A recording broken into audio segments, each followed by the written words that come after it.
Hello, my dear children. Welcome back to the Technology series by Amit Publishing House. I'm Vandana and we are doing SST Class 8. This is your book, Time Travelers, Unraveling Mysteries. So today we are going to start with chapter number 2 of your book, and the name of the chapter is The Establishment of Company Rule. Company rule कैसे start हुआ, that we are going to read. So before starting, let's do this exercise. What can we learn about the British East India Company from this badge? So this is their badge जो वो लगाते थे. So you have to find out about the British East India Company from this badge. What do you understand? This you have to find out and write it here. The Mughal Empire began to decline after this reign of Aurangzeb. So अभी हमने last chapter में पढ़ा था कि Mughal empire Aurangzeb के death के साथ ही जो है खत्म होने लगा. With the next 50 years since signs of decline and disintegration were visible. So अगले 50 years में ऐसा लग रहा था कि जो disintegration है या जो decline है वो साफ हमें दिखाई दे रहा था. After Aurangzeb, there were no powerful Mughal rulers, but Mughal emperor continued to be symbolically important. So Aurangzeb के बाद कोई भी पावरफुल मुगल रूलर नहीं था, लेकिन मुगल एम्परर्स अभी भी थे जो जो वहां पे रूल कर रहे थे. In fact, when a massive rebellion against British rule broke in 1857, Bahadur Shah Zafar, the Mughal emperor at the time, was seen as a natural leader. So जैसे ही rebellions ने जो ब्रिटिशर्स के खिलाफ 1857 में एक आप कह सकते हो मोर्चा निकाला और उसमें जो लीड कर रहे थे वो थे बहादुर शाह जफर. तो वो एक मुगल एम्परर थे और उन्होंने एक नेशनल लीडर की तरह हमारा साथ दिया. Once the revolt was put down by the company, Bahadur Shah Zafar was forced to leave the company. So जैसे ही revolt जो है कंपनी ने बंद करा दिया, so कंपनी ने इस revolt को खत्म करा दिया, तो क्या कहा गया, बहादुर शाह जफर को कहा गया कि वो ये किंगडम छोड़ के जा सकते हैं. As his sons was shot in cold blood, क्योंकि उनके जो बच्चे थे उन्हें जो है मार दिया गया था. Now let's learn about mercantilism. During the 17th and the 18th centuries, the rulers of some European countries followed the policies of mercantilism, that is protecting their countries trade from foreign competition to increase trade profit. So mercantilism क्या है? ये है अपनी country को protect करना. किससे? Trade from foreign competition. Foreign competition के जो ट्रेड है उससे प्रोटेक्ट करना ताकि अपनी कंट्री का जो भी प्रॉफिट है उसे हम इंक्रीज कर सके. These rulers encourage the establishment of colonies. So ये जो रूलर्स हैं, ये जो भी कॉलोनीज थे, इसके एस्टैब्लिशमेंट में इन्होंने सहयोग दिया. When raw materials could be bought cheap and finished goods could be sold at high prices without competition from foreign trade. So इस समय क्या हो रहा था, जो रॉ मटेरियल था वो बहुत ही सस्ते दामों पे लाए जाते थे और जो फिनिश्ड गुड थे उसे बहुत ही महंगे दामों पे बेचा जाता था बिना किसी कंपटीशन के. Their efforts to establish colonies and capture others trade centers in different parts of the world led to intense rivalry and resulted in war on land and sea. So इन सब चीज़ों की वजह से क्या हुआ, इन सारे एफर्ट्स की वजह से क्या हुआ, जो कॉलोनीज थे वो इस्टेब्लिश हो गए और जो भी ट्रेड सेंटर्स थे डिफरेंट पार्ट्स में जो भी वर्ल्ड के, उन सब ने क्या किया, उन सब में आपस में राइवलरी स्टार्ट हो गई और जिसकी वजह से वॉर स्टार्ट हो गया. The coming of the English East India Company. The East India Company was established in London in the year 1600 by the Royal Charter issued by the Queen Elizabeth I. So Queen Elizabeth के द्वारा ये east India company start हुई थी 1600 में. The Queen of England, she was a Queen of England. Here you can see the picture of Queen Elizabeth. According to this charter, the company got the sole rights of trade in the East Indies. So इस ये charter बनाया गया था, queen Elizabeth ने बनाया था. और इसके अगर हम इस चार्टर के थ्रू जाएं तो इससे ये था कि जो ईस्ट इंडिया कंपनी थी उसके वो पूरा राइट था, पूरा इकलौता राइट था उसके पास कि जो भी ईस्ट इंडीज में उन सब में वो ट्रेड कर सकती है, which included all places east of Cape of Good Hopes, जहाँ पे ये सारे प्लेसेस इंक्लूडेड थे. Captain Hawkins of the East India Company arrived at the Royal Court of Jahangir in 1608. So 1600 में ये चार्टर जो है रॉयल चार्टर जो बना था और 1608 मीन्स 8 सालों के बाद जो है कैप्टन हॉकिंस जो है आए, जो ईस्ट इंडिया कंपनी के मालिक थे उस समय, वो जहांगीर के कोर्ट में आए 1608 में, to seek permission to set up the English trading centre at Surat. तो उन्होंने जहांगीर से परमिशन ली कि उन्हें सूरत में ईस्ट ट्रेडिंग एक सेंटर बनाने की अनुमति दी जाए. Jahangir did not grant permission to Hawkins as the Portuguese were putting pressure on him not to do so. So Jahangir ने उन्हें परमिशन नहीं दी क्योंकि पोर्चुगीज जो थे उन्होंने उन पर प्रेशर बना रखा था कि वो ऐसा नहीं कर सकते. Sir Thomas Roe came to India as an ambassador of James. So James जो थे उनके एक एम्बेसडर के रूप में सर थॉमस रो आए. The king of England, so James one जो वो किंग थे इंग्लैंड के, उनके एम्बेसडर के रूप में वो यहाँ पे आए. टू द मुगल कोर्ट इन 1615 में वो आए. And he obtained permission from Jahangir to establish English trading factories in different parts of India. तो उन्होंने जहांगीर से परमिशन मांगी कि वो इंडिया के डिफरेंट पार्ट्स में अपनी इंग्लिश ट्रेडिंग फैक्ट्रीज खोलना चाहते हैं, तो उन्हें परमिशन चाहिए.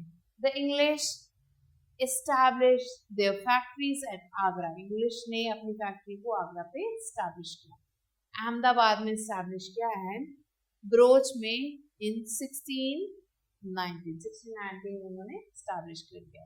The Mughals welcome the English and counterbalance the predominance of the Portuguese and later on the Dutch.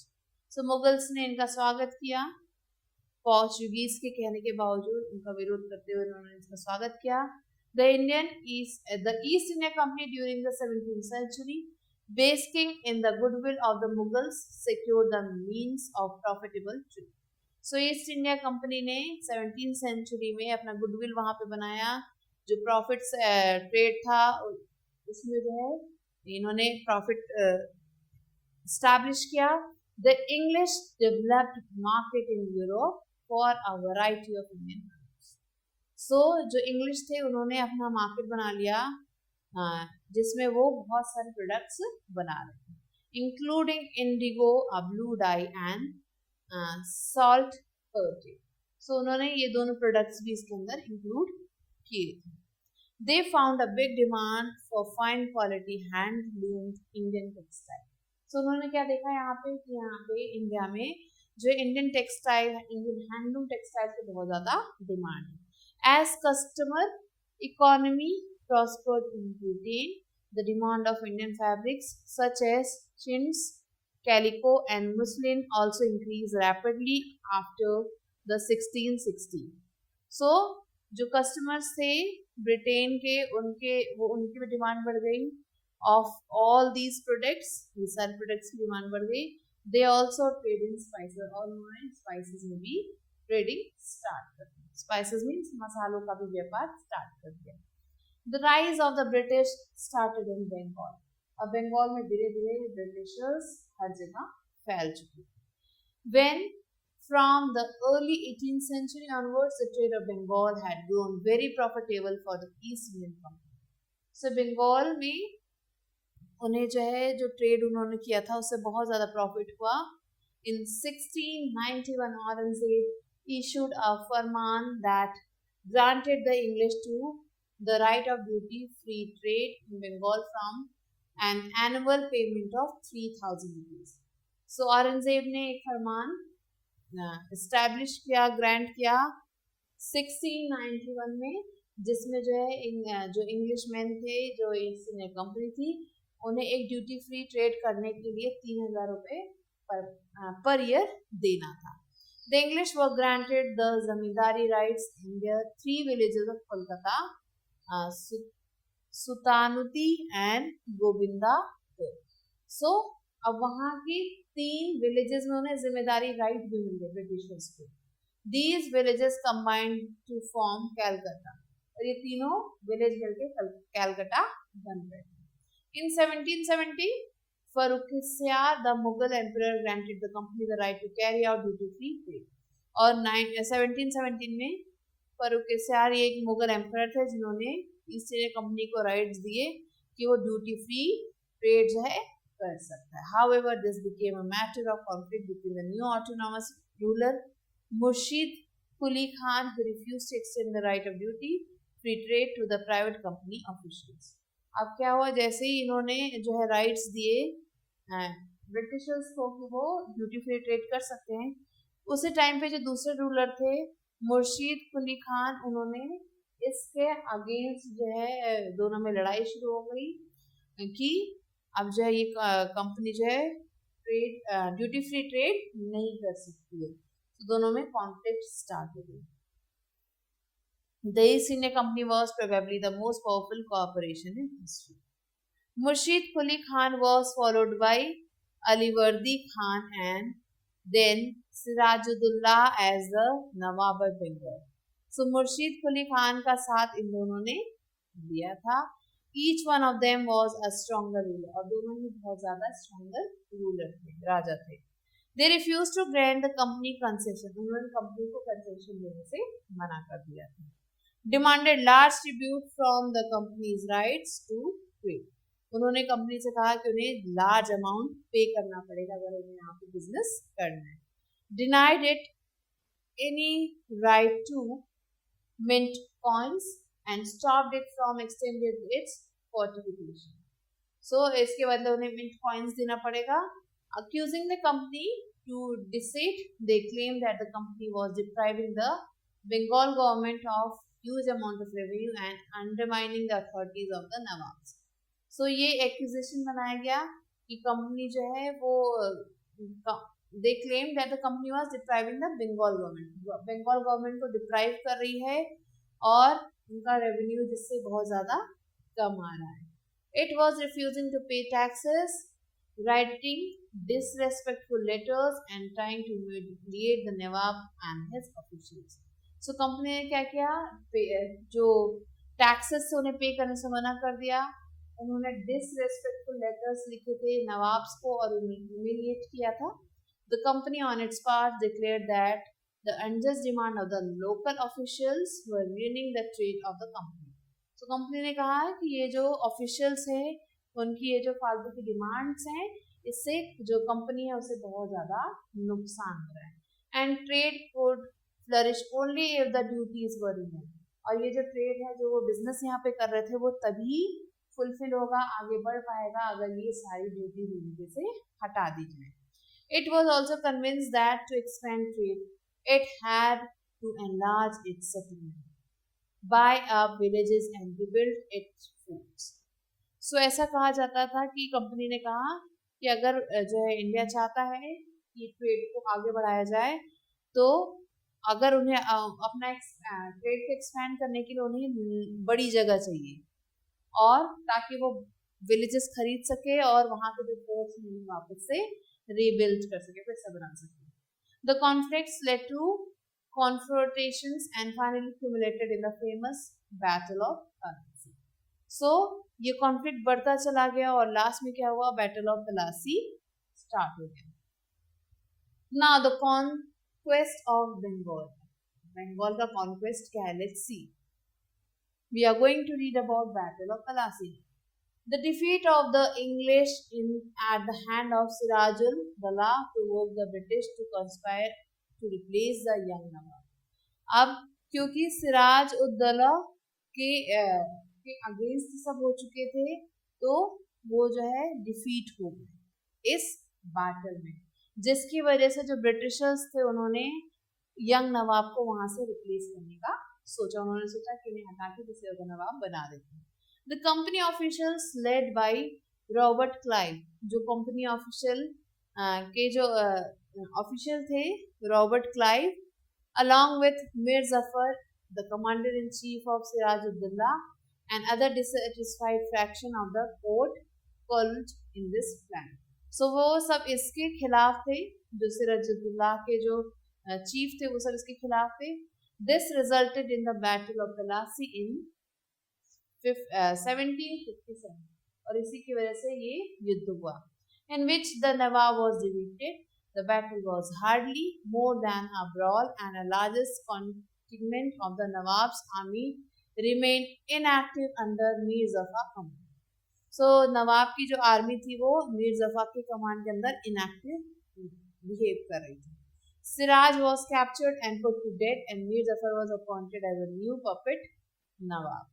अब जो है यहाँ से सिराज को जो है कैप्चर कर लिया गया, उसे मार दिया गया, और जिसका कमांडर था सिराज का, उसे जो है नया नवाब बना दिया गया as a puppet nawab. Means वो ब्रिटिशर्स के अकॉर्डिंग ही वर्क कर सकता है, तो उसके अलावा नहीं कर सकता. ये you can see the picture of battle of Plassey. What could have been done to approve the growing British East India company in its earlier phase. तो क्या क्या किया जा सकता था ईस्ट इंडिया कंपनी को वहां से हटाने के लिए.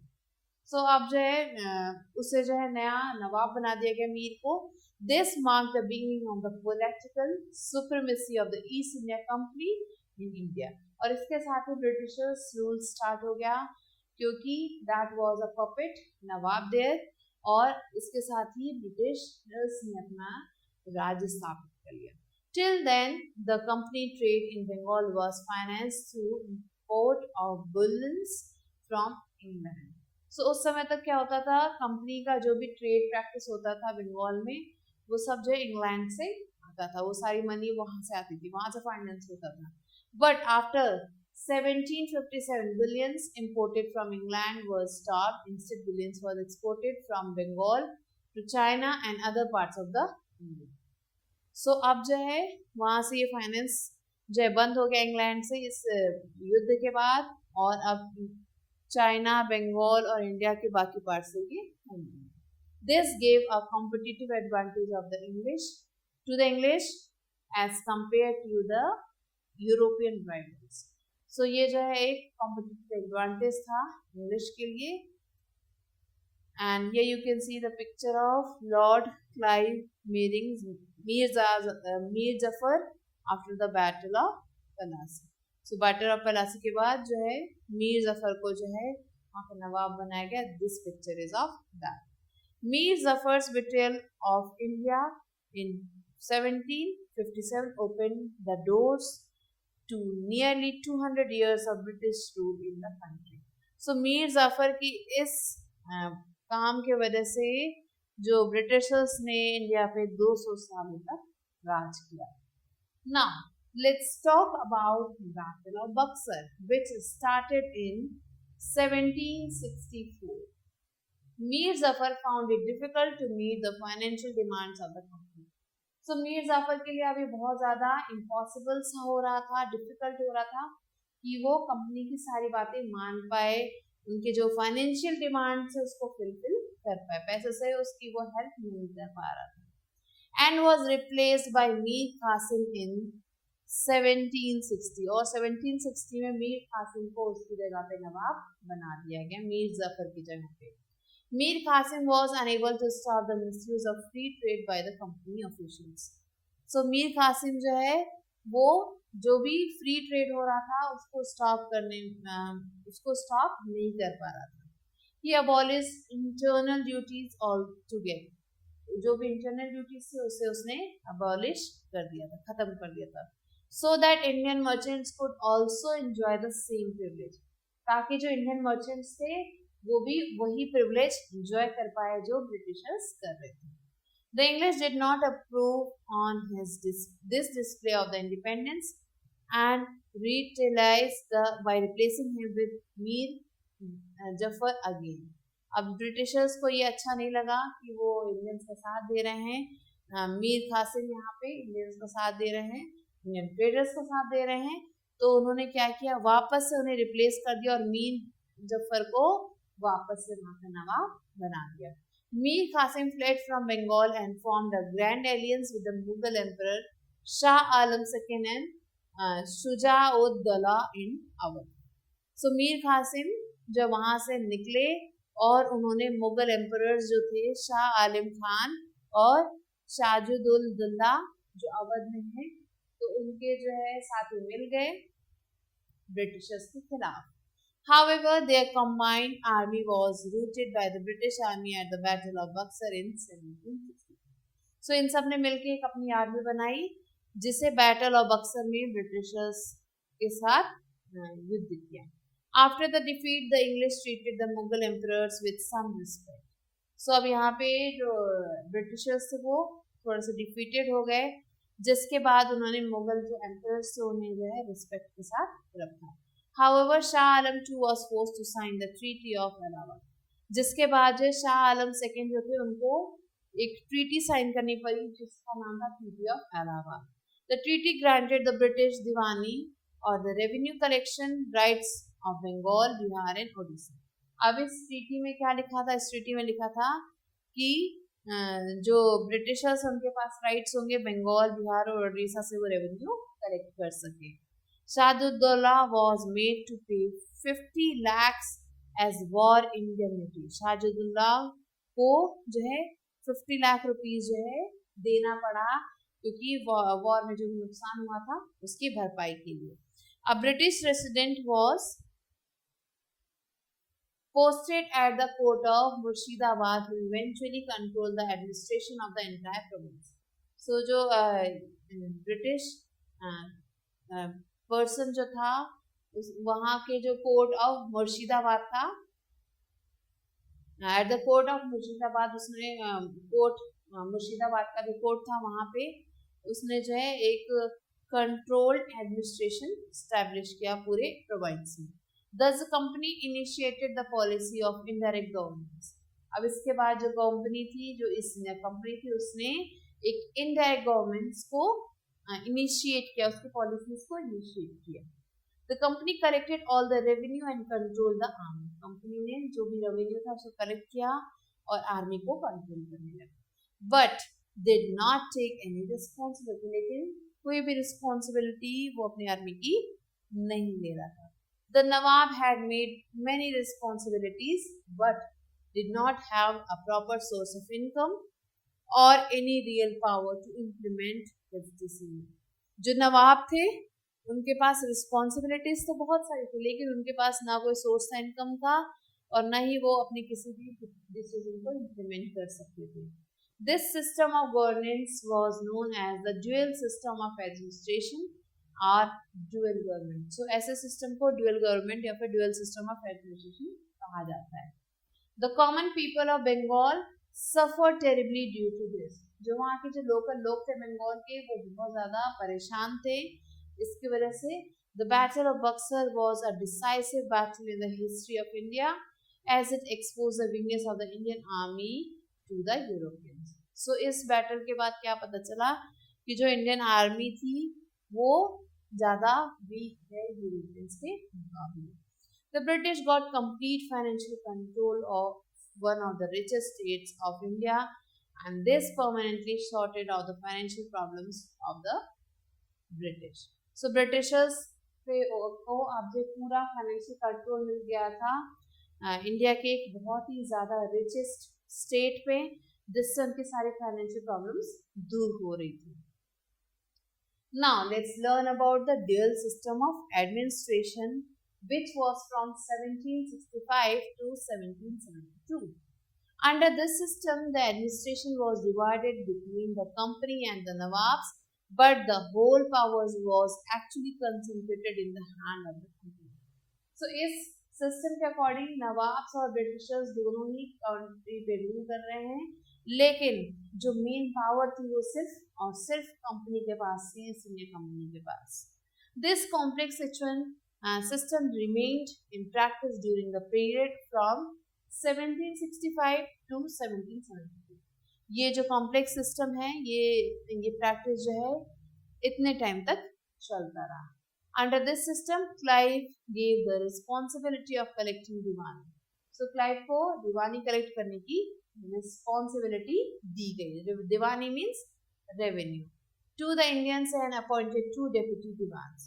इसने जो है इंडियन से रेवेन्यू कलेक्ट करना स्टार्ट कर दिया और 2 डेप्यूटी दीवान्स को अपॉइंट किया गया. और क्या नाम थे उनके? Mohammad Raza Khan for Bengal and Raja Shitab Roy for Bikaner. So ये दीवान्स अपॉइंट किए गए for nizamat function which are the police and judiciary. The British gave the additional responsibility of deputy nizam to Mohammad Raza Khan. So Mohammad Raza Khan को एक दूसरी रिस्पॉन्सिबिलिटी दी गई थी जो थी डिप्यूटी की रिस्पॉन्सिबिलिटी, जो पुलिस और जुडिशरी रिस्पॉन्सिबिलिटी थी. The deputy Nizam could not be removed without the consent of the company. सो जो डिप्यूटी निजाम था उसे कंपनी के कंसेंट के बिना रिमूव नहीं किया जा सकता था. Thus, although the responsibility for the administration, Diwani as well as Nizamat was exercised through Indian agencies, the company wielded the real power.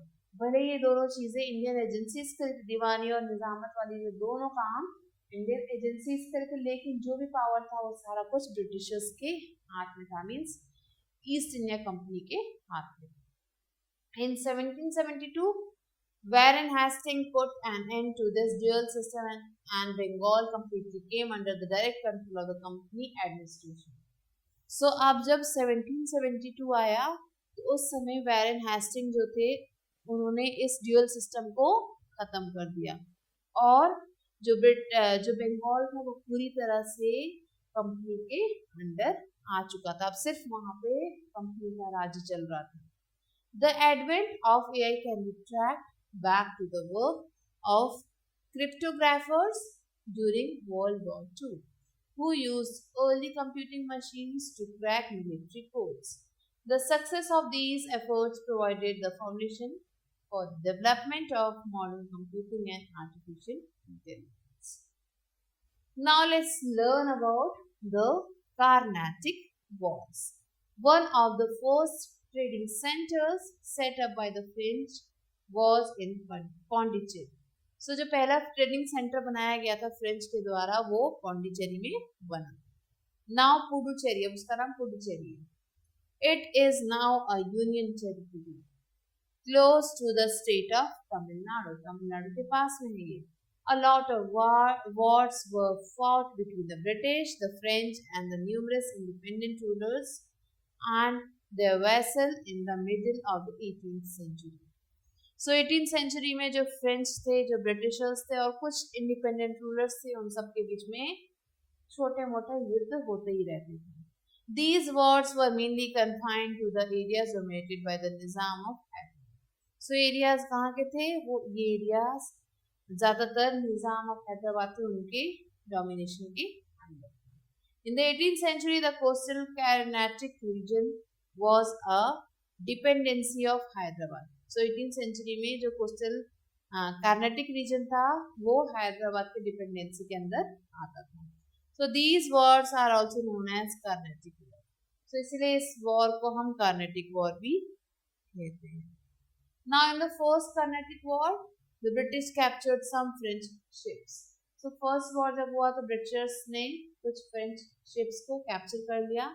They were supported by the Nawab of Carnatic.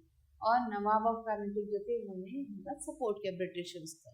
The French under Dupleix responded by capturing Fort Saint George in Madras.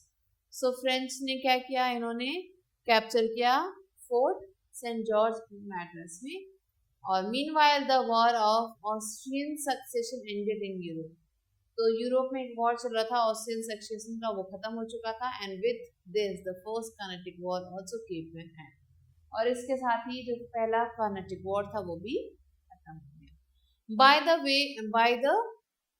Treaty of Aix-la-Chapelle in 1748, Madras was returned to the British in exchange for the French fortress of Luzerne in North America, which was British, which the British has captured. So British ने capture कर रखा था इस fort को, तो Britishers ने इस fort के एक्सचेंज में मैड्रास का वो फोर्ट जो है ले लिया. The Second Carnatic War began after the death of the rulers of both Carnatic and Hyderabad. सब जब इन दोनों जगहों के रूलर्स की डेथ हो गई तो सेकेंड कार्नेटिक वॉर स्टार्ट हुआ. In the war, the succession had broken out. The British and the French sided with opposite groups in Carnatic and Hyderabad. So इस वॉर में क्या हुआ, ये जो वॉर का सक्सेशन था वो टूट गया और जो ब्रिटिश और जो फ्रेंच थे उन्होंने अपोजिट ग्रुप्स जो थे the British and the French sided with opposite group, ये साइड में हो गए अपोजिट ग्रुप बन के. At the outset the French succeeded in murdering their opponents and placing their supporters on thrones. अब जो बाहर क्या हो रहा था, जो फ्रेंच थे ये जो है अपने ओपोनेंट्स को मर्डर कर दे रहे थे और उनकी जगह पे उनके कुछ सपोर्टर्स को थ्रोन पे राजगद्दी पे बैठा दे रहे थे. However, the British troops soon captured Arcot in 1751. So Britishers ने Arcot को 1751 में कैप्चर कर लिया. Clive's success led to additional victories for the British. So Clive का जो सक्सेस था उससे जो ब्रिटिशर्स को एक अलग से विक्ट्री मिली, जीत मिली. The Nizam and Arcot allies. So इन सबको एक अलग जो है जीत मिली क्लाइव के सक्सेस से. The war ended with the Treaty of Pondicherry signed in 1754. So ये वॉर कब खत्म हुआ, जब एक ट्रीटी को जो है साइन किया गया, जो ट्रीटी जिसका नाम है treaty of Pondicherry. The French leader Dupleix was asked to return to France. जो फ्रेंच लीडर थे उन्हें जो है फ्रांस वापस रिटर्न करने को कहा गया. The directors of the French East India Company were dissatisfied by the Dupleix political ambition. जो डायरेक्टर थे फ्रेंच ईस्ट इंडिया कंपनी के वो इससे डिससेटिस्फाइड थे और which had led to immense financial loss. इसकी वजह से बहुत ज़्यादा फाइनेंशियल लॉस हुआ. In 1754, Charles Godeau replaced Dupleix. और लास्ट में 1754 में जो चार्ल्स गोडेयू थे उन्होंने ड्यूप्लेक्स को रिप्लेस कर दिया, उनकी जगह पे आ गए. The outbreak of the 7 years war in Europe in 1756 led to a fresh conflict between French and British forces in India. So जब ये वॉर खत्म हुआ 7 सालों के बाद, तो अब एक नया वॉर शुरू हो गया था फ्रेंच और ब्रिटिश के बीच में India, leading to the Third Carnatic War. जिससे Third Carnatic War start हुआ. The British forces captured the French settlement of Chandanao in 1757. Then the British commander Sir Eyre Mouty decisively defeated the French under the Comte de Lay at the Battle of Vandewash in 1760.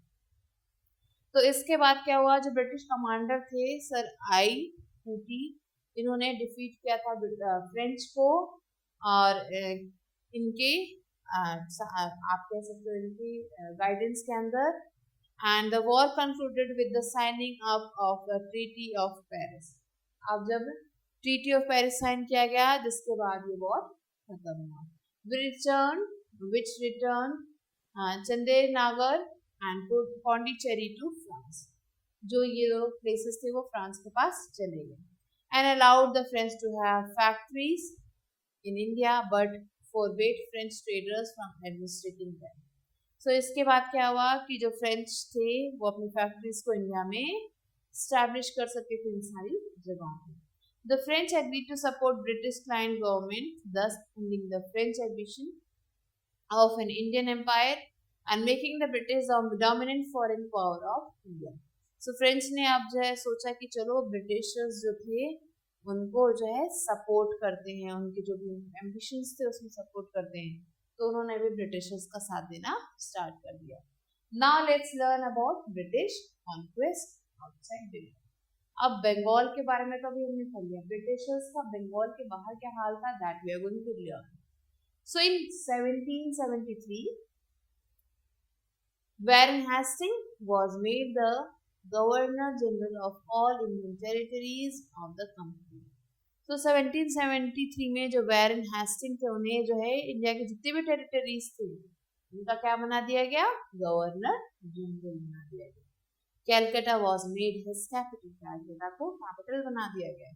At this time the company had direct control over Bengal, Madras and Bombay. सो इस समय company का जो पूरा control था, direct control, वो इन सारे शहरों पे आ चुका था। And indirect control over Awadh and Karnataka, और इन दोनों जगहों पे इनडायरेक्ट कंट्रोल था। There were 3 major independent native powers in the Deccans, the Marathas, the Nizams of Hyderabad and Haidar Ali of Mysore. So 3 independent native powers थे, ये तीनों इंडिपेंडेंट थे, ये ब्रिटिशर्स के कंट्रोल के अंदर नहीं थे। Now let's learn about the Anglo Maratha conflict which started in 1775 and ended in 1880। The third Peshwa Balaji Bajirao could not withstand the shock of the defeat of the Maratha in the third battle of Panipat. So battle of Panipat में जो वहाँ के जो तीसरे पेशवा थे उन्होंने वो shock को सहन नहीं कर पाए, डिफीट के शॉक को वो सहन नहीं कर पाए, और डाइड इन 23 जून 1761, उनकी डेथ हो गई इस दिन। He was succeeded by his son, अब उनके बाद उनका जो बेटा था वो राजा बना, Madhava Rao. He kept in check the ambition of his uncle Raghunath Rao, वो अपने जो अंकल थे रघुनाथ राव, उनके जो भी एम्बिशंस थे उसको चेक करता रहता था। And maintain unity among the Maratha cheap and nobles and very soon recovered the power and Prestige of the Marathas which they had lost in the third battle of Panipat. So third battle of Panipat में जो भी उनकी loss हुआ था उन सारे loss को उनके बेटे ने रिकवर कर लिया। The English became conscious of the growing power of the Marathas and wanted to crush their resurgence. So English जो ईस्ट इंडिया कंपनी थे उसे पता चल गया कि मराठा इज ग्रोइंग, तो उन्होंने सोचा कि चलो इसे क्रश किया जाए, इसको जो है खत्म किया जाए। तो उन्होंने क्या किया, they got this opportunity very soon after the death of Madhav Rao. So Madhav Rao की डेथ के बाद उन्हें जल्दी ही अपॉर्चुनिटी मिल गई। इन 1772 The British fought 3 wars with the Marathas and finally crushed their powers and brought the Maratha territory under their control. So Britishers ने 3 wars लड़े इनके साथ, इन मराठास के साथ, और लास्ट में इन मराठास के ऊपर अपना कंट्रोल एस्टैब्लिश कर लिया। Now children, let's learn about the Anglo-Mysore War which started in 1769 and ended in 1999.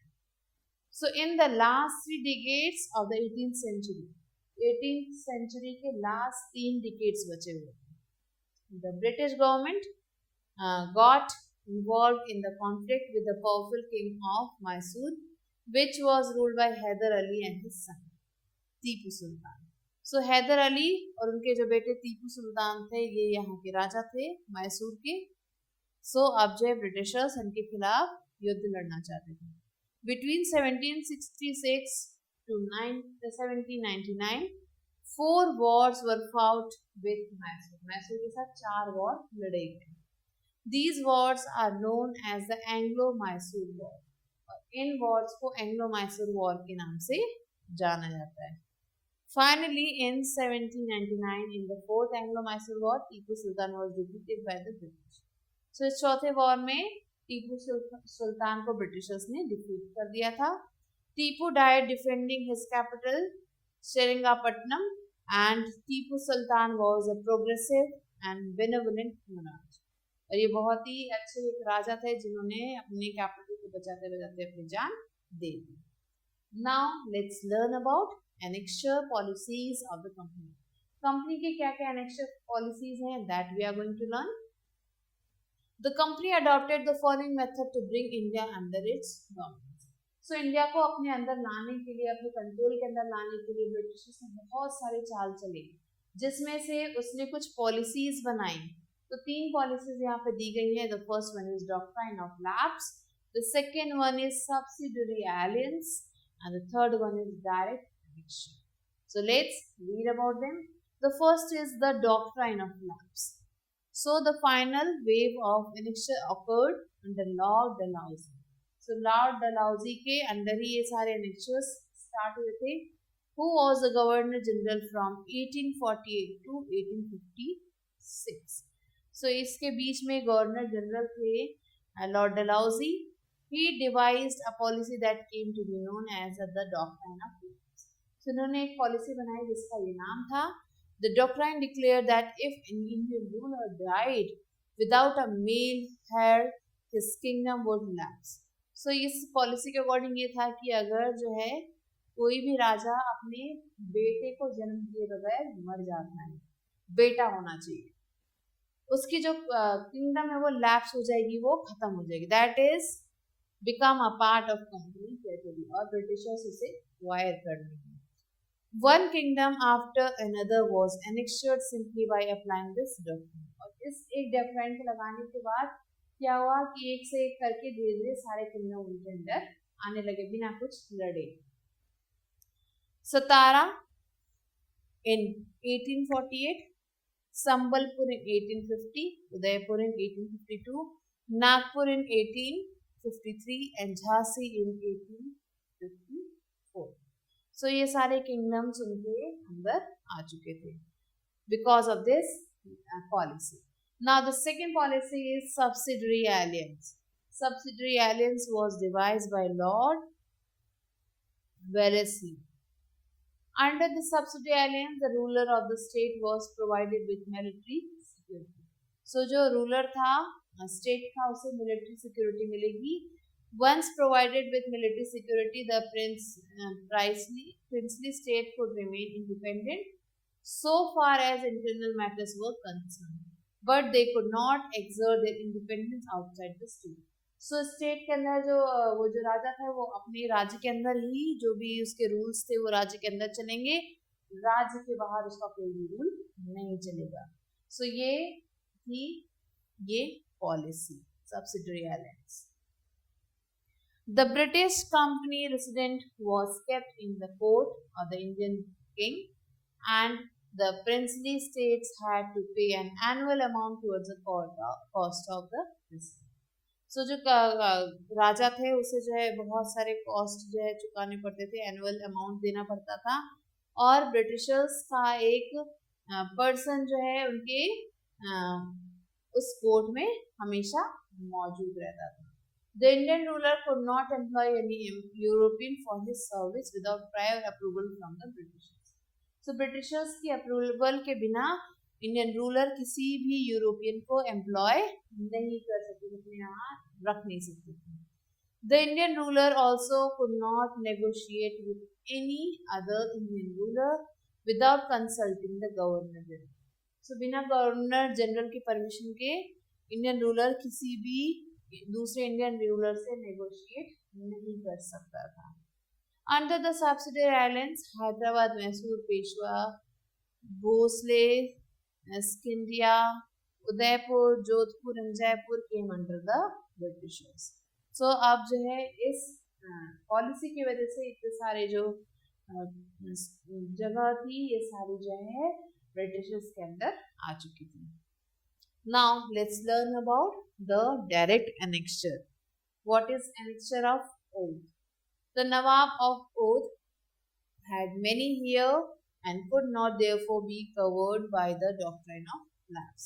So जो नवाब थे ओथ के, उनके बहुत सारे बेटे थे और वो इस डॉक्ट्राइन ऑफ लैप्स के अंदर नहीं आ पा रहे थे. So the British had to come up with some other pretext to deprive him of his dominance. तो ब्रिटिशर्स ने सोचा कि अब जो है कुछ और मीन्स तरकीब निकाली जाए ताकि ये भी हमारे अंदर आ सके। Therefore, Nawab Wajid Ali Shah was accused of misgoverning his state and refusing to introduce reforms. So वहाँ के जो नवाब थे वाजिद अली शाह, उन्हें जो है मार दिया गया कि वो अपनी गवर्नमेंट को मीन्स अपने स्टेट को मिसगवर्न कर रहे हैं, मीन्स वो चला नहीं पा रहे हैं ठीक से। His state was annexed in 1856 on grounds of maladministration. So उनके जो जगह थी जहाँ पे उनके राजा थे उसे 1858 में जो है ब्रिटिशर्स के अंदर ले लिया गया, वो अपनी जगह को ठीक से प्रॉपरली रन नहीं कर पाए। The annexation of Oudh created great discontent in the British Army and more of the sepoys in the army were from Oudh. So ये जो annexation था Oudh का of Oudh created great discontent in the British Army. British Army में इसने बहुत ही ज़्यादा discontent create किया, और जिसका मतलब था कि जो बहुत सारे जो सिपाही थे ब्रिटिश आर्मी में वो Oudh से ही थे। Now setting up a new administration, कैसे उन्होंने एक नया एडमिनिस्ट्रेशन सेटल किया? Administrative and judicial reforms.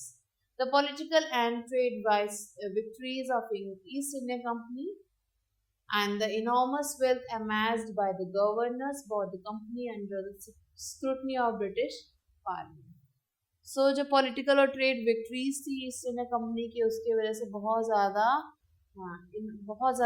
wealth मिल रही थी कंपनी को, ईस्ट इंडिया कंपनी को, और वो कंपनी स्क्रूटनी में आ गई against the British parliament. In 1773, the British government passed the Regulating Act, which gave the Parliament greater control over the company's territories in India. So 1773 में जो British government थी उन्होंने एक रूल पास किया था और रेगुलेटिंग एक्ट पास किया था, जिसमें जो पार्लियामेंट था वो जो कंपनी थी उसके जो भी टेरिटरीज इंडिया में उस पूरा कंट्रोल था। A council comprising the governor general and the 4 councillors were appointed to govern Bengal. So एक काउंसिल बनाई गई जिसमें गवर्नर जनरल था और 4 काउंसलर्स थे, ये सारे जो है बंगाल को गवर्न करने के लिए अपॉइंट किए गए। The Pitt's India Act 1784 future deepened the British government's control over the company. So British government का कंट्रोल जो कंपनी के ऊपर बढ़ गया because of this Pitt India Act. A board of control was established to supervise its working. So एक board of control बनाया गया जो इंडिया की जो भी चीजें हैं उसे supervise कर रही थी।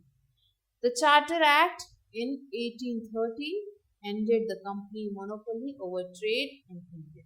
So जो Charter Act था उसने कंपनी के जो भी मोनोपोली थी ट्रेड के ऊपर, जो भी इंडिया के ऊपर था, and allowed others investors to trade with India.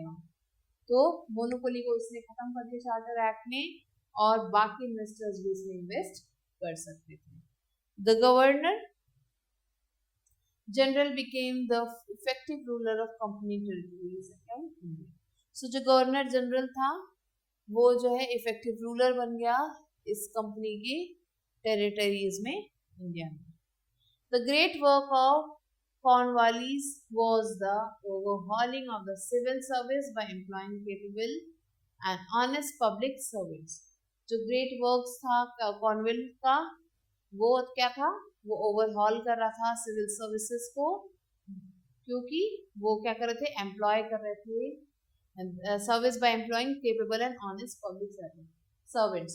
So honest public servants और कैपेबल पब्लिक सर्वेंट्स को यहाँ पे एम्प्लॉयमेंट दी जा रही थी। He discovered that the servants of the company were unpaid, but that they received very high commission on revenues. In addition to that, they conducted forbidden and profitable private trade in the name of religious and trade. So ये देखा गया कि जो company के जो servants थे उनकी जो है पेमेंट नहीं दी जाती थी, लेकिन बहुत ज़्यादा रेवेन्यू लिया जाता था। सो इसलिए जो है प्रॉफिटेबल प्राइवेट ट्रेड जो है वहाँ पे इस्टेब्लिश किया गया, और किस on the name of relative और फ्रेंड्स के नेम पे ये स्टार्ट किया गया। Cornwallis persuaded the director of the company to pay handsome salaries to the company servants in order to free the servants and commercials and corrupt activities. So Cornwallis जो है इसने जो persuade किया था डायरेक्टर ऑफ द कंपनी को, किस लिए? ताकि एक हैंडसम सैलरी, एक अच्छी सैलरी दी जा सके कंपनी के servant. Cornwallis found a Sanskrit college in 1791 at Banaras for Hindus, and now today this is Sapurnanand Sanskrit Vishwavidyalaya of Varanasi. So Cornwallis ने एक संस्कृत कॉलेज को बनाया था 1791 में हिंदूज के लिए, और अब इसे संपूर्णानंद संस्कृत विश्वविद्यालय ऑफ वाराणसी कहा जाता है। Cornwallis secured the services of Sir William Jones, who was a judge and great scholar, and reorganized the judicial system. So Cornwallis ने क्या किया? उसने जो है जो भी सर्विसेज थे सर विलियम जॉन्स के, वो एक जज थे, तो उनके जो भी सर्विसेज थे उन्हें जो है रीऑर्गेनाइज किया for a better judicial system. The highest civil and criminal court of appeal, namely the Sadar Diwani Adalat, जो हाईएस्ट सिविल और क्रिमिनल कोर्ट था, the Sadar Diwani Adalat and the Sadar Nizamat Adalat were at the top of the judicial system. ये दोनों जो court थे, ये दोनों जो है जुडिशियल सिस्टम में जो है सबसे टॉप के कोर्ट्स थे, एंड फंक्शन इन कैलकाटा, और ये कैलकाटा में ही वर्क करते थे। Both these bodies were presided over by the Governor General and his council. So ये दोनों जो जगह थे, यहाँ पे जो गवर्नर जनरल थे और उनकी जो काउंसिल थी, ये यहाँ पे जो भी न्याय वगैरह की जो भी चीज होती थी वो ये कंट्रोल करती थी। Cornwallis was the first to introduce the codification of law in India and against the prevailing laws based on the Dharmashastra, the strength or whims of the ruler. He introduced the concept of rule of law, which meant that justice would be dispensed on written law for each crime, and that equality before law would prevail. Now, district and city courts function in the European judges. So, ये जो district और city courts थे, ये European judges यहाँ बैठते थे। Every district was provided with a court. जितने भी district थे सब में court था। Cornwallis had removed the collectors and their judicial powers and made them solely responsible for the collection of revenue. So Cornwallis ने क्या किया? जो भी collectors थे उन्हें जो है judicial powers से हटा दिया गया और सिर्फ revenue collection के काम में रखा। As a result, district judges were appointed, जिसकी वजह से district judges को appoint किया गया। Indian judges and munsis were appointed to a long-run position in all the courts of the judicial system. अब Indian judges को appoint किया गया इन सारे courts में for the judicial system. Cornwallis was merciful by temperament. ये जो Cornwallis थे ये बहुत ज़्यादा merciful थे, दयालु थे, and he put a stop to the barbarous punishments and abolished mutilation and trial by ordeal. So इन्होंने जो बहुत सारे punishments उन्हें खत्म कर दिया। Now let's learn about the police reforms. For effective implementation of judicial reforms, the police administration had to be reorganized. So ताकि जो भी judicial reforms थे वो अच्छे से implement हो सके, इसके लिए जो police administration था उसको अच्छे से reorganize करना था। The district judge controlled the police. जो डिस्ट्रिक्ट जज था वो क्या करता था? पुलिस को कंट्रोल करता था। Each district was divided into thanas और पुलिस सर्कल। हर डिस्ट्रिक्ट को थाना या फिर पुलिस सर्कल में डिवाइड किया गया। Each of which was about 20 square miles, जिसमें से हर एक चीज 20 स्क्वायर माइल्स दूर थी। It was placed under an Indian officer called the daroga, who was ably assisted by many constables. इसमें जो दरोगा थे जिसके अंदर बहुत सारे कॉन्स्टेबल्स वर्क करते थे।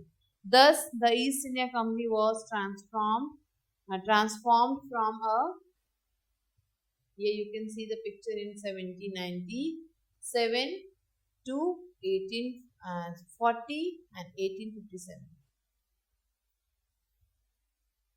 Thus, the East India Company, trading company of the terrestrial territorial colony power. The arrival of new steam technology in the early 19th century was aided this process. Until then, it would also take away anywhere between 6 to 8 months to travel to India by sea.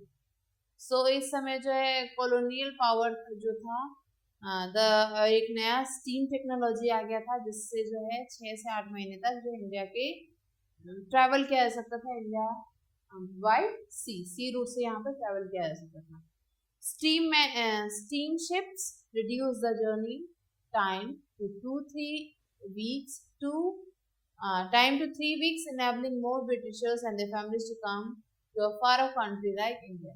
अब in steam ships की वजह से जो Britishers थे वो अपनी family के साथ इंडिया जो है सिर्फ 3 हफ्ते में आ सकते थे. By 1857, the company came to exercise direct rule over about 63% of the territories and 78% of the population of the Indian subcontinents. So 1857 तक जो कंपनी थी उसने जो है 63% जो है जो भी परसेंट ऑफ द टेरिटरी जो भी टेरिटरीज थे उसके 63% और जो भी पॉपुलेशन था इंडिया का उसके 70% पे रूल कर लिया combined with its indirect influence on the remaining territories और उसका जो इनडायरेक्ट इन्फ्लुएंस है दूसरे टेरिटरीज पे वो भी था and the population of the country the East India Company had virtually the whole of India under its और धीरे धीरे वर्चुअली जो ईस्ट इंडिया कंपनी था ज्यादातर इंडिया को अपने कंट्रोल में ले लिया था. How did the company expand its tool this you have to write. Now let's quickly revise what we have learned. The European powers like the British, French, Portuguese and Dutch came to India as traders in the 17th century. These powers were the constant conflicts with each other in order to monopolize trade in India. The British defeated the French in the Carnatic Wars and established their supremacy in the Indian subcontinent. A series of wars with Bengal, Mysore, Marathas, and other Indian rulers and the French helped the British to establish their stronghold in India.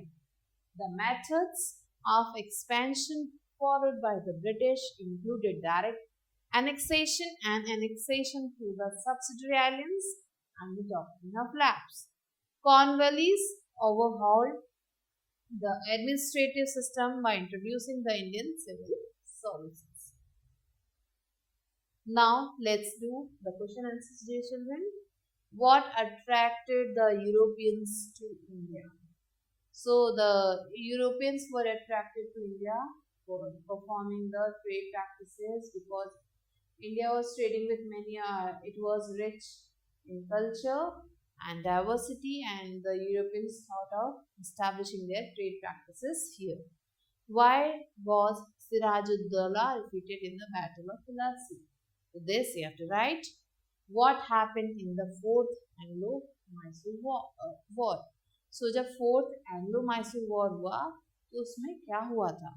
What was the administrative reforms introduced by Lord Cornwallis? So Lord Cornwallis ने जो administrative reforms किए थे वो क्या थे? And what was the outcome of the Battle of Buxar? So Battle of Buxar हुआ था तो उसके होने से क्या क्या चीजें जो है क्या क्या आउटकम आया था क्या क्या चीजें निकल के आई थी that you have to write. So children, these questions you have to do on your own. These are your homework and I hope you have understood the chapter. For completing the answers that are given to your homework, you have to read the book again and I'll be waiting for you with a new video. Till then, stay related.